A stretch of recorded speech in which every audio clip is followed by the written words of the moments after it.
Halo semua, balik lagi di channel Berbetnet tentunya di sini. Oke bro, di video kali ini kita akan ganti oli sambil membersihkan filter olinya ya bro. Ini bakal beda banget sama Beat sebelumnya. Kalau filter olinya itu ya bro, ya sekiranya beda ipis ya, beda bentuk pokoknya. Dan saya akan ganti oli ya bro, soalnya sudah 2 bulanan ini belum ganti oli. Dan sekarang saya akan ganti olinya, oli mesin ya bro. Nah ini dia ya bro olinya, saya pakai Shell Advance. Sebelumnya sih saya pakai Enduro, soalnya saya suka wanginya itu kalau Enduro ya bro. Dan lama kelamaan saya bosen juga sama wanginya. Dan saya ganti oli ya Shell ini. Ini saya beli harganya Rp43.000 ya bro, soalnya beli offline bukan online. Kalau online itu ya lumayan lama nungguinnya. Oke, kita langsung pasang aja. Kuncinya cuma satu doang ya bro ini. Kunci 12 sama kunci 8 buat buka filter olinya. Ini sorry ya bro, gambarnya agak goyang-goyang soalnya ya nggak ada tripodnya.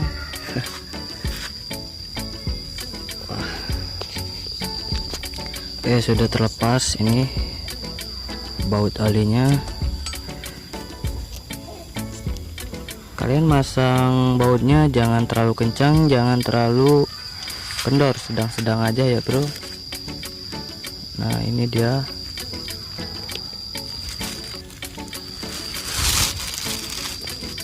Udah terbuang ya bro oli bekasnya. Sekarang kita buka yang tutup sorry yang filter olinya kita buka ya bro. Nah muternya ke belah kiri ya, ke depan. Kalau ke kanan itu ngencengin.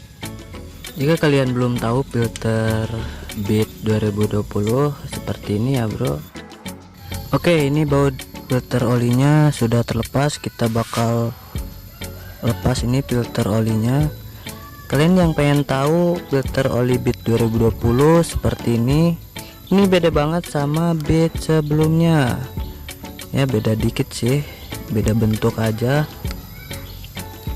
Saya saranin sih mending 1 tahun sekali bersihnya, jangan setiap bulan atau 2 bulanan. Itu gak masalah ya bro, ini cukup 1 tahun sekali juga nggak apa-apa. Soalnya ini bahannya bukan kertas ya bro. Kalau kertas itu seperti filter udara ya, ini beda.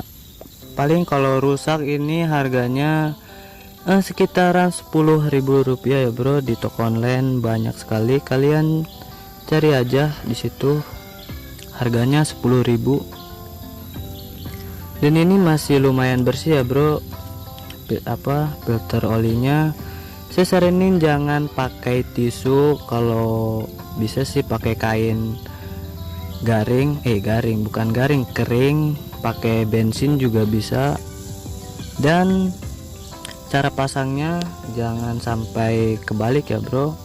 Yang ipis, yang tipis ini bagian dalamnya, kalau yang bagian luarnya ini tebal ya bro. Dan jangan lupa jangan kebalik lagi ya bro, ini bukan kayak gini tapi kayak gini nih. Nah ya, yang bergerigi ini di bawah, yang bergerigi ini seperti ini. Nah, oke, udah saya bersihin ini filternya ya bro. Lumayan kotor sih, cuma dikit aja ini. Oke, kita pasang langsung seperti ini ya bro, seperti ini. Nah bagian tebalnya itu bagian di luar seperti ini. Nah tinggal masukin, celep. Nah pasang deh tutupnya. Iya Oke, ini bersihin juga ya. Pasang bautnya jangan terlalu kenceng ya bro, soalnya takutnya itu ya bro selek, nanti bagian pas ngebukanya susah lagi. Dan jangan lupa ya bro, 1 tahun sekali juga nggak apa-apa, soalnya takut ngalamin kebocoran atau rembes ya. Dan jangan lupa baut olinya dipasang dulu baru masukin olinya ya bro. Takutnya kalian lupa. Oke, kita tinggal masukin olinya. Cukup sekian, kurang lebihnya mohon maaf. Wassalamualaikum warahmatullahi wabarakatuh.